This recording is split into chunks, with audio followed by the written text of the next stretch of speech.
सबसे सबसे पहले तो मैं कहूंगी कि आध्यात्मिक होने का क्या मतलब है, अपने ही क्रोध पर मुक्ति पाना और प्रेम की भाषा बोलना। अरे तो मुझे लगता है अध्यात्म का एक आप बहुत जो ही जरूरी जिम्मेदारी से परिपूर्ण है, उस बारी जिम्मेदारी का दीदी, जवाब मेरी दीजिए बारी मैडम। दीदी दीदी नहीं नहीं, आपकी दीदी मेरी बारी जरूर है, दीदी मगर मेरी बारी है जी दीदी, आई हैं तो दीदी जवाब मेरी दीजिए, बारी है प्रवचन मत दीजिए। दीदी, प्रवचन बड़े मैं बहुत प्यार दे से चुकी हूँ। दीदी, दीदी आपके मेरी प्रवचन बारी की है शाजिया दीदी, मेरी प्रवचन बात की बारी है। आवश्यकता साधना अच्छा, भारती को हो गया दीदी, आप ये बताइए, हो गया धर्मेंद्र आपका। प्रधान इस्तीफा कब देंगे, अरे ये तो बता हो गया, दीजिए। जवाब नहीं, दीजिए। जो बच्चे जो मरे, जो आत्महत्याएं हुई, साधना जी, नहीं नहीं, साधना वो जी, हिंदू थे, इनसे नहीं ठीक है मैडम, क्यों है? प्लीज ये मुझे प्लीज। प्रवचन ना दें, जवाब तो दें मैडम आप, आप, जवाब नहीं है अब वो इसलिए आपकी पर्सनल हो बातों का जाते भी हैं बेचारे। प्रवचन करेंगी, एक बार उनको सुनिए, फिर तय करिएगा कि आपका जवाब आपको मिला कि नहीं मिला, फिर आप काउंटर करिएगा।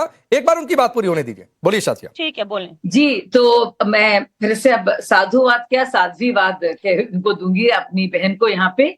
तो मुझे तो लगता नहीं है इस तरह से क्रोध और रोष से कुछ भी हो सकता है, और इंसान वही होता है क्रोधित जो बहुत ही हताश होता है, जो मजबूर होता है। तो क्या मजबूरी है दीदी और उनकी पार्टी की, वो तो दुनिया देख रही है।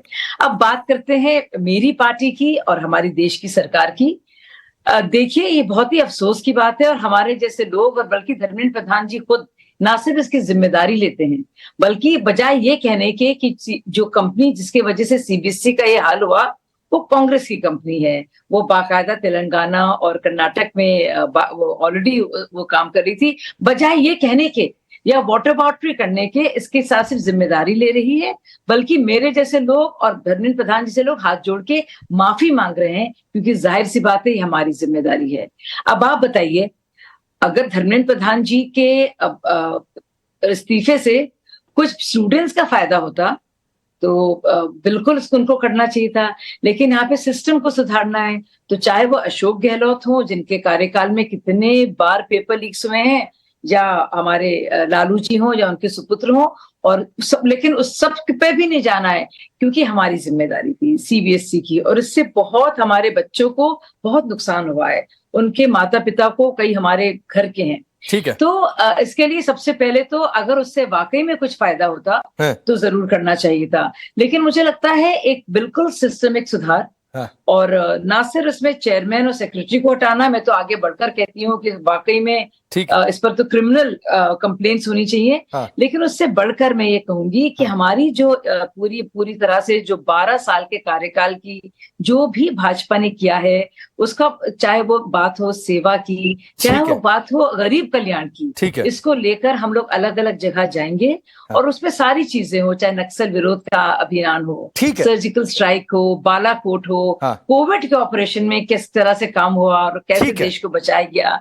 और ऑपरेशन से लेकर शाजिया जी आता हूं मैं। आता भाटी जी पहले आपके पास, लेकिन चूंकि आम आदमी पार्टी से लेकर सवाल पूछा तो मैं चला जाता हूं अनमोल भाई के पास। अनमोल भाई, आप नहीं आए तो क्या हुआ?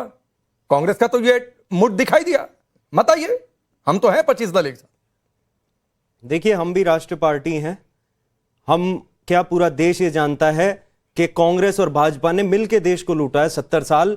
दोनों सरकार जो हैं उन्होंने कभी लोगों के हित के बारे में नहीं सोचा। अभी शाजिया इल्मी जी कह रही थी कि 12 साल में इन्होंने क्या कर दिया। 12 साल में भारतीय जनता पार्टी देश को 50 साल पीछे लेके चली गई। आज महंगाई, बेरोजगारी, हिंसा, नफरत की मार झेल रहा है आम आदमी। जिस युवा के हाथ में डिग्री और नौकरियां होनी चाहिए थी, वो धक्के खा रहा है, प्रोटेस्ट कर रहा है। जिस किसान को दुगनी आय का वादा किया था, आज उस किसान को फसल का दाम भी नहीं मिल रहा। जिस महिला की सुरक्षा की बात की थी, आज इन्हीं की पार्टी के हैवान राक्षस वो महिलाओं के रेप के मामलों में लिप्त हैं।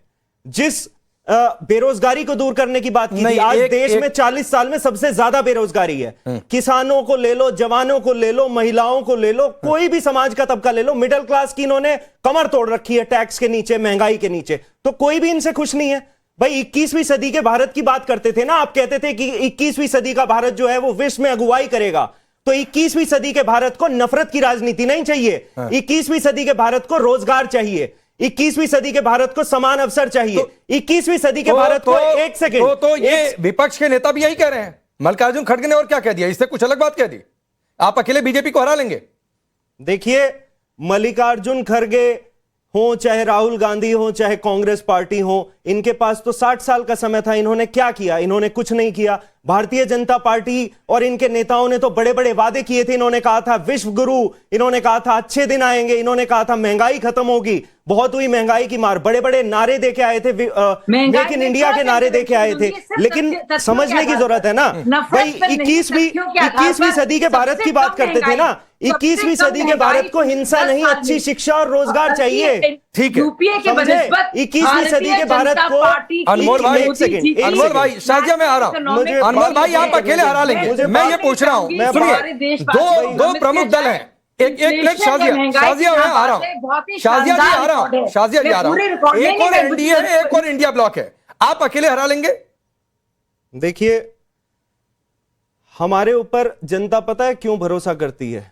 क्योंकि हम भारतीय जनता पार्टी और कांग्रेस की तरह लोगों को ठगते नहीं है। 10 साल पहले तो हमारी पार्टी का कोई अस्तित्व भी नहीं था देश में। हमारी पार्टी को बहुमत में लेके आए दिल्ली में, हमारी पार्टी को पंजाब में बहुमत में लेके आए, गुजरात में दिल्ली जा चुकी है सर, गुजरात में दिल्ली जा चुकी है, पंजाब में इलेक्शन है। थाली के बैंगन है इलेक्शन कहीं भी आप कह रहे हो ना कि अकेले हरा देंगे क्या? नहीं, मैंने तो पूछा ना, तो मैं वही तो अरे मैंने तो पूछा कि भाई एक और एनडीए है, एक और इंडिया ब्लॉक है, तो आप अकेले एनडीए को हरा लेंगे या आप दोनों को हरा लेंगे, अकेले अपनी सरकार बना लेंगे? क्या ये संभव है? मैं बताता हूं ना, एक और एनडीए और उसके सारे भ्रष्टाचारी दल हैं, एक तरफ कांग्रेस और उसके दल हैं जो देश के बारे में अगर वाकई में चिंतित होते तो भाई आज जो है सबको साथ लेके चलते। लेकिन उन्होंने कभी इस देश के आम आदमी की चिंता नहीं की। कांग्रेस इसीलिए अपने सहयोगी दलों को खत्म करती आई है, कभी उनका सहयोग नहीं किया। एक छोटी टिप्पणी साधना आपकी, फिर मैं भाटी जी आ रहा हूं आपके पास।